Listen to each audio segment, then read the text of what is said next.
They dragged the twins out of their home like they were trash, kicking, screaming, begging for just one more night. The rich farmer stood there, arms crossed, a cold smirk twisting his lips as the sheriff's men tossed the last of their belongings into the mud. "Get off my land," he spat, his voice dripping with the kind of arrogance only money can buy. But what he didn't know, what no one saw coming, the second he stepped into that abandoned shack, his entire world would shatter. Because buried under the floorboards was a secret so devastating, so unthinkable, that by the time he uncovered it, there would be no going back. The twins, Liam and Leo, just 12 years old, clung to each other as the rain poured down, their small hands trembling. Their mother, a woman broken by years of struggle, could only watch in silence as the doors of their home were boarded up forever. The farmer, Mr. Harlan, turned his back without a second glance. After all, what were two dirty kids to a man who owned half the county? But fate has a cruel sense of humor. Because as Harlan later walked through the ruins of that shack, his boot caught on something, a loose floorboard, and what he pulled out wasn't just dust and rot. It was proof. Proof that those boys weren't just nobody. Proof that his blood ran in their veins. Proof that the life he'd built was a lie. And the worst part? He wasn't the only one who knew. If you think this story ends with an apology, think again. Some truths are too dangerous to stay buried. Hit like, subscribe, and turn on notifications, because the next part will leave you speechless. The rain didn't stop. It never did in these parts when misery was on the menu. Liam and Leo huddled under the skeletal remains of an old oak tree, their thin arms wrapped around each other, their breath coming in ragged gasps. The sheriff's men had already driven off, laughing about how easy it was to throw out trash, and Mr. Harlan had already retreated to his mansion, where the fire was warm and the whiskey was smooth. He didn't even glance back. Why would he? To him, those boys were just another pair of nameless faces in a world full of people who didn't matter. But the universe had other plans. Back at the shack, or what was left of it, something nagged at Harlan. Maybe it was the way the younger twin, Leo, had looked at him, not with fear, but with something eerily close to recognition. Or maybe it was the way their mother had whispered something to them before the sheriff dragged her away. Her eyes locked on Harlan like she wanted to burn a hole through his soul. Whatever it was, it gnawed at him. By midnight, with the storm howling like a wounded animal, Harlan found himself standing in the mud, staring at the collapsed remains of the shack. The wind tore at his coat, and for the first time in decades he felt something unfamiliar. Doubt. He shouldn't have come back. He knew that. But something pulled him forward, step by step, until he was kicking aside the broken planks, his boots sinking into the soft earth. The place smelled of damp wood and despair. Moonlight filtered through the cracks in the walls, casting long, jagged shadows that seemed to point at him like accusing fingers. That's when he saw it, a corner of something poking out from beneath the rotted floorboards. A piece of fabric? No, paper. Harlan crouched down, his knees cracking with age, and pried the board up. His fingers brushed against something cold. Metal. A small, tarnished locket half buried in the dirt. He pulled it free, wiping the grime away with his thumb. The engraving was faded, but he'd know that symbol anywhere. It was the Harlan family crest, the same one that hung above the fireplace in his mansion, the same one etched into his father's tombstone. His blood turned to ice. The locket wouldn't open. He fumbled with it, his hand suddenly clumsy, until it finally snapped free with a sharp click. Inside, a yellowed photograph stared back at him. A young woman, her face hauntingly familiar. His daughter, Elizabeth. The daughter he'd disowned 20 years ago for daring to love a man beneath their station. The daughter he'd sworn never to speak of again. And in her arms, two babies, twins. His breath hitched. No, that wasn't possible. Elizabeth had run away, disappeared into the slums. He'd told himself she was dead. He'd wanted her to be dead. But here she was, frozen in time, her eyes full of defiance even in a photograph. And those boys, had her nose, her stubborn chin. The same cowlick in their hair that had driven him mad when Elizabeth was a child. Harlan's hands shook as he dug deeper, The floorboard lifted easily, as if it had been waiting for him. Beneath it, a small wooden box, warped by time but still intact. Inside, letters, dozens of them, all addressed to him, all unopened. The top one was dated just months before Elizabeth vanished. His name was scrawled across the front in her handwriting, the ink smudged from tears. He didn't want to read it. He didn't. But his fingers betrayed him, unfolding the brittle paper with a care he hadn't shown anything in years. "Father," it began, "I know you'll never forgive me, but you have to know the truth. I didn't leave by choice. I was scared, and I was pregnant. Twin boys. I named them Liam and Leo. They're yours too in every way that matters. If you ever find this, if you ever care enough to look, please don't let them grow up thinking they're worthless. Don't let them grow up like I did." The words blurred. Harlan's chest tightened like a vice. He'd assumed she'd abandoned him, abandoned everything. But she hadn't. She'd been begging for him, and he'd never even known. Then he saw the dates. The dates on the letters spanned years. She'd been writing to him long after he'd cut her off, long after he'd spread the lie that she'd died in childbirth to save his precious reputation. His hands trembled as he pulled out another letter, this one newer, the ink fresher. "The boys ask about you. They don't understand why their grandfather hates them before he's even met them. Leo draws pictures of a big house with a red door. He says it's where we'll live one day. Liam pretends he doesn't care, but I see him watching the rich kids play near your fields. He knows that land is his birthright too." A sound escaped him, something between a laugh and a sob. Birthright. Those boys had been living in squalor on his land, starving while he feasted, freezing while he slept in silk sheets. And he'd evicted them. He'd stood there and watched them beg for mercy and felt nothing. But that wasn't the worst of it. At the bottom of the box, beneath the letters, was a deed to a plot of land, his land, signed over to Elizabeth by his own father before he died. The old man had known. He'd known about the twins. Known and said nothing. The deed was valid, legal, which meant those boys weren't just his blood. They were heirs. Harlan's vision swam. He could hear his father's voice in his head, cold and calculating. A man's legacy isn't measured by the children he acknowledges, but by the ones he abandons. He'd laughed when his father said it, back when he thought himself untouchable. Now the words felt like a knife twisting in his gut, and then he heard it, a branch snapping behind him. He spun around, his heart hammering. The twins' mother stood in the doorway, her face a mask of fury and grief. "Took you long enough," she said, her voice steady despite the tears streaming down her face. "I was starting to think you'd never find it."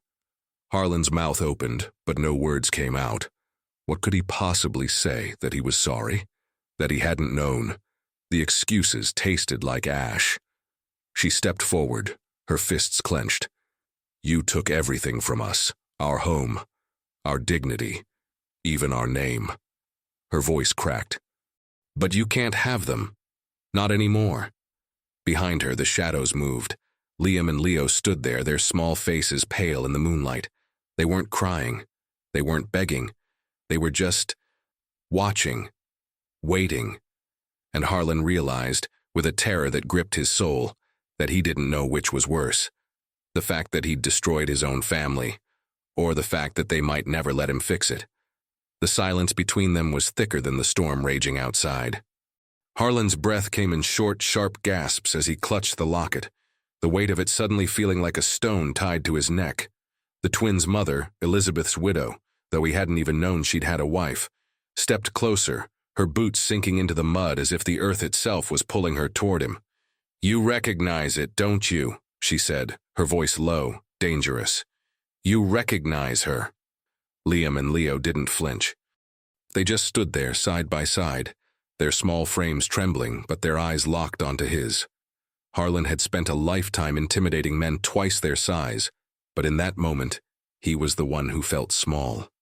The deed in his hand might as well have been a noose. "I didn't know," he choked out. The words sounded pathetic even to him. "Of course you didn't," she spat. "You never wanted to know. You threw her out like garbage. You let the world believe she was dead. And now you stand there looking at her face like it's some kind of ghost story? She reached out, snatching the locket from his grip. She's not a ghost, Harlan. She's in them. She nodded toward the boys. Every time Liam smiles, it's her. Every time Leo stares you down like he wants to burn you alive, that's her too. Harlan swallowed hard. He could feel their eyes on him, judging him, measuring him, waiting to see what he'd do next. He'd spent decades building walls around himself, convincing himself that money and power made him untouchable. But none of that mattered now. Not when he was staring at the living, breathing proof of every terrible choice he'd ever made. Leo took a step forward, his small hand closing around his mother's. "You're our grandfather," he said, his voice eerily calm. "But you don't get to call us that. Not after today." The words hit him like a punch to the gut. Harlan had imagined this moment 1,000 times in his nightmares. What he'd say if Elizabeth ever came back, if she ever dared to challenge him. But he'd never imagined this. He'd never imagined two children looking at him like he was the villain in their story. Because he was. "I can fix this," he said desperately. "The deed, it's real. That land is yours. The house, the fields, all of it. I'll sign it over right now. Just—" His voice cracked. "Just let me make it right." Liam let out a sharp, humorless laugh. "You think we want your dirty money?" His voice was higher than his brother's, but no less fierce. "We don't want your land. We don't want your name. We just wanted a home." He gestured to the ruins of the shack. "And you took it." Harlan's knees nearly buckled. He'd faced down bankers, rivals, even a man with a shotgun once over a land dispute. But this was worse than any bullet. "Then what do you want?" he demanded, his voice breaking. "Tell me, and I'll give it to you. Anything." The mother's expression didn't soften. "You can't give us what we lost."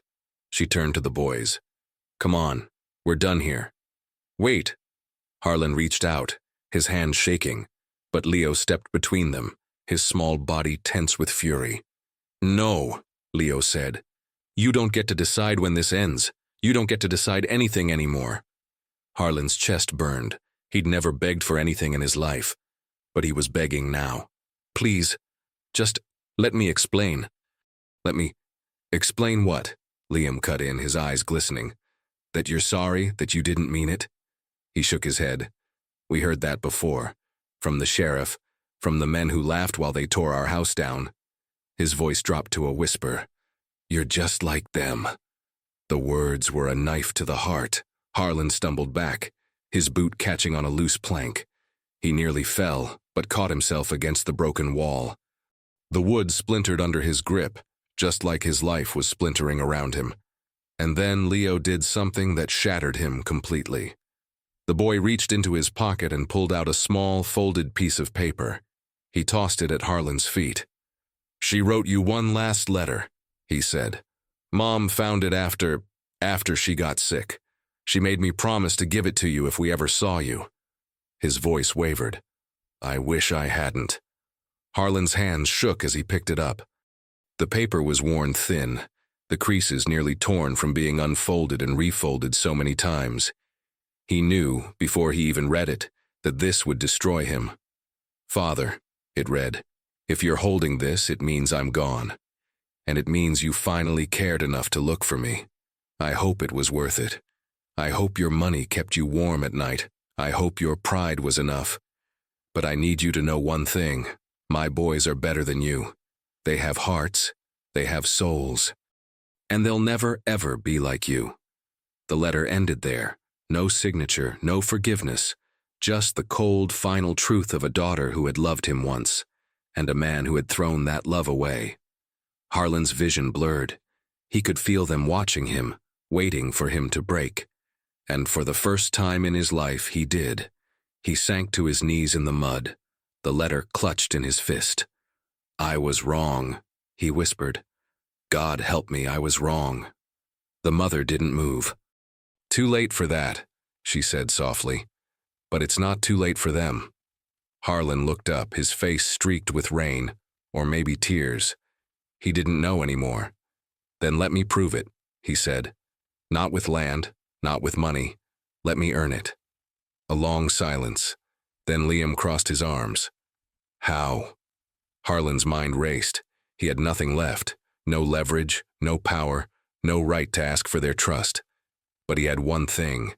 One last, desperate gamble. "Let me work for you," he said. The twins exchanged a glance. "What?" Leo asked, disbelief written all over his face. "You heard me," Harlan said, his voice steadier now. "I'll do whatever you need.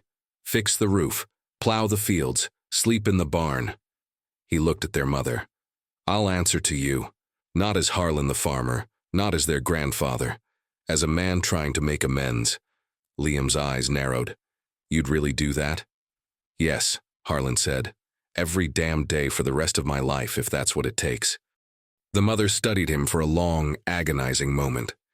Then she sighed, rubbing her temples like she was exhausted beyond words. "You'll quit," she said. "Men like you always do." "Then let me fail," Harlan said. "But don't let me walk away. Not again." Leo looked at his brother, then back at Harlan. "Fine," he said finally. "But if you lie to us, if you ever hurt us again—" "I know," Harlan said. "I'll lose them forever." The mother nodded slowly. "Start tomorrow, sunrise, and you answer to me." She turned, ushering the boys toward the road. "And Harlan?" "Yeah?" "You sleep in the barn." He watched them go, the weight of what he'd done pressing down on him like a tombstone. But for the first time in years, he felt something he'd forgotten existed. Hope. But hope is a fragile thing, and Harlan had a lot to prove. What would you do if you were the twins? Let him stay, or send him away forever? Comment below. The barn smelled of hay and regret. Harlan had spent his life surrounded by luxury. Silk sheets, aged whiskey, the quiet hum of servants moving like shadows. But now, as he rolled out a thin blanket over the hard wooden floor, he realized how little he'd actually lived. The first light of dawn crept through the cracks in the walls, painting stripes of gold across his face. He hadn't slept. How could he? Every time he closed his eyes, he saw Elizabeth's face in the photograph, heard the twins' voices cutting through him like blades. He was up before the sun, splashing frigid water from the trough onto his face. The cold a brutal reminder that this was real. No servants, no excuses. Just him, the weight of his past, and a family that had every reason to hate him. The twins' mother, Mara, he'd learned her name was already in the kitchen when he knocked. She didn't look up from the stove where a pot of oatmeal bubbled, thick and plain. "You're late," she said. Harlan glanced at the rusted clock on the wall. "It's 5 minutes till sunrise." Sunrise was 3 minutes ago. She finally turned, her dark eyes unreadable. "Rules are rules, Harlan. You wanted a chance? This is it." He swallowed his pride. "Won't happen again." Mara didn't answer. She just slid a wooden bowl across the table. "Eat, then get to work. The fence on the east side is broken. The chickens need feed. And the boys' school books are torn. Fix them." Harlan stared at the oatmeal. It was lumpier than he was used to, saltless, but he ate every bite. He'd spent years criticizing the meals his chefs prepared. Now, he'd have given anything for a second helping. The east fence was worse than he'd expected. Rotten wood, nails rusted through, the posts leaning like drunkards. He rolled up his sleeves, designer fabric now stained with dirt, and got to work. His hands, soft from years of signing checks and holding cigars, blistered within an hour. By noon, his back screamed in protest. His shirt clung to him with sweat, and he'd only managed to replace 3 posts. "You're slow." Harlan turned. Liam stood a few feet away, arms crossed, watching him with an expression that was half curiosity, half disdain. "Never done this before," Harlan admitted. "Obviously." Liam crouched, picking up a hammer. "Here, you're holding it wrong." He adjusted Harlan's grip, his small hands surprisingly steady. "Like this. And hit the nail straight, not at an angle." Harlan tried again. The nail went in cleaner. "Thanks," he muttered. Liam didn't smile, but he didn't walk away either. "Mom says you used to own half the county." "Yeah." "What happened?" Harlan wiped his brow. I thought money could buy me out of every problem. Turns out it can't buy back time. Liam studied him for a long moment. You really think you can change? I don't know, Harlan said honestly. But I'm gonna try. Liam didn't say anything else. He just nodded once, sharp and final, before turning and walking back toward the house. But for the first time, Harlan didn't feel like an enemy in his eyes. Maybe just a stranger. Maybe someday, something more. By the time the sun dipped below the horizon, Harlan's body was a symphony of pain. His hands were raw, his muscles screamed, and he'd only finished half the fence. But as he stumbled toward the barn, something unexpected happened. Mara was waiting at the door, a glass of water in her hand. You missed dinner, she said. Harlan took the glass, his throat too dry to speak. You'll do better tomorrow, she said, not unkindly. But Harlan? Yeah? This isn't just about fixing fences. She held his gaze. It's about fixing you. He didn't sleep that night either. The next morning he was up before the sun. The days blurred together. Harlan's calluses thickened, his back strengthened, and slowly the farm began to change. The fence was repaired. The chicken coop was reinforced. The boys' school books were mended with careful stitches, the pages smoothed flat. But the real work was harder. It was in the way Liam would sometimes bring him a cup of water without being asked, in the way Leo would watch him from a distance, arms crossed, but no longer with hatred, just caution. In the way Mara would occasionally leave an extra biscuit on his plate, no words needed. Then one evening, as Harlan sat on the porch steps, too exhausted to move, Leo appeared beside him. Grandpa. Harlan's breath caught. It was the first time either of them had called him that. Yeah? Leo didn't look at him. Mom says we might move back to the city. She got a job offer. Harlan's stomach dropped. Oh. We'd have a real house. Heat. A school that doesn't have holes in the roof. Leo kicked at a pebble. But I don't know if I want to go. Why not? Leo finally turned, his young face torn. Because what if you... He trailed off, shrugging. What if you go back to being the way you were? Harlan's chest ached. I won't. How do I know? Harlan reached into his pocket and pulled out the locket, the one with Elizabeth's photo. He pressed it into Leo's hand. Because I carry her with me now, and she'd never let me hurt you. Leo stared at the locket, his fingers tracing the engraving.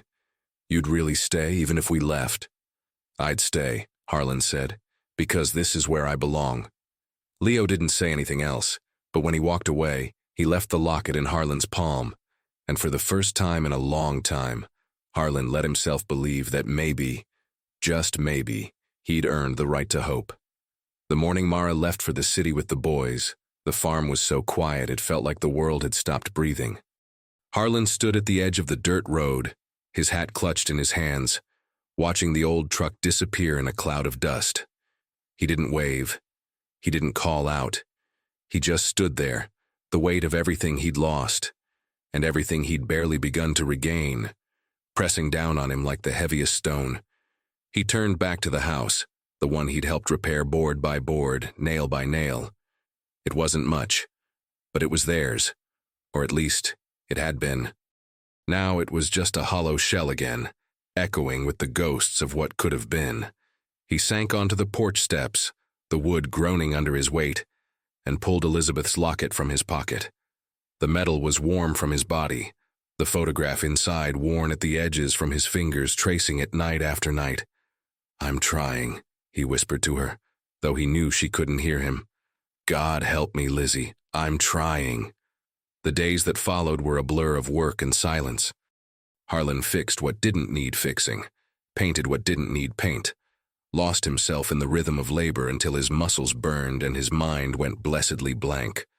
But no matter how hard he worked, the farm still felt empty. The boys' laughter no longer rang through the fields. Mara's sharp but fair orders no longer cut through the morning air. He was alone. And for the first time in his life, he hated it. Then, a week later, the letter came. It was postmarked from the city, the handwriting unmistakably Mara's. Harlan's hands shook as he tore it open, his heart pounding so hard he could barely focus on the words. We made it. The boys started school yesterday. Leo says his teacher likes him. Liam says the other kids are stupid, but I think he's just nervous. I got the job. It's not much, but it's enough. Harlan exhaled, relief and longing twisting inside him. The house is small, but it's ours. No leaks, no drafts. No fear of being thrown out in the rain. It's more than we had before. His throat tightened. He could picture it, their faces as they walked into a real home, the way Leo would inspect every corner like a soldier, the way Liam would pretend not to care but secretly press his palm against the walls, testing their strength. The boys asked about you. Leo wanted to know if you were still fixing the fence. Liam wanted to know if you were eating enough. I told them you were probably too stubborn to starve. A laugh escaped him, rough and unexpected. I don't know what happens now, Harlan. I don't know if we'll ever come back. But I wanted you to know something. He held his breath. You kept your word. That's more than I thought you had in you. The letter ended there. No signature, no promises. Just those words, simple and brutal and honest. Harlan read them again, and again, and again. He didn't realize he was crying until a tear splashed onto the paper, blurring the ink. That night, Harlan sat at the kitchen table, the locket in one hand, the letter in the other.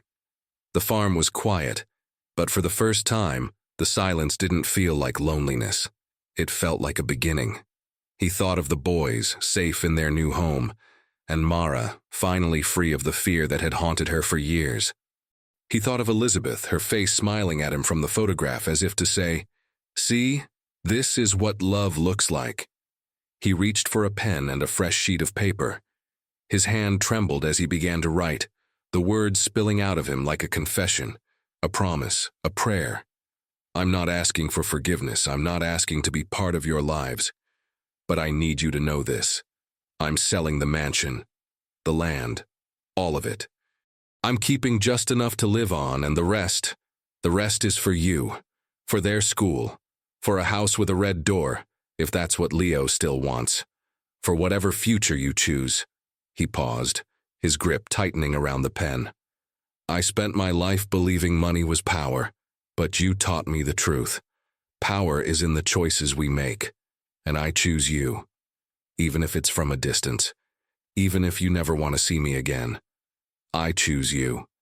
He signed his name with a shaky hand, then folded the letter carefully, slipping it into an envelope.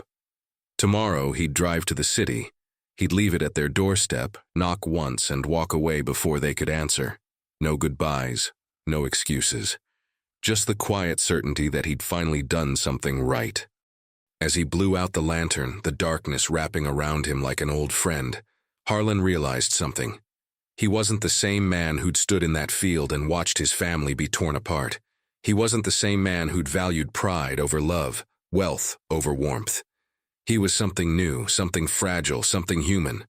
And for the first time in a long, long time, that was enough. What would you have done in Harlan's place? Would you have walked away or fought to stay in their lives no matter the cost? Drop a comment below. Let's talk about redemption, family, and the choices that define us.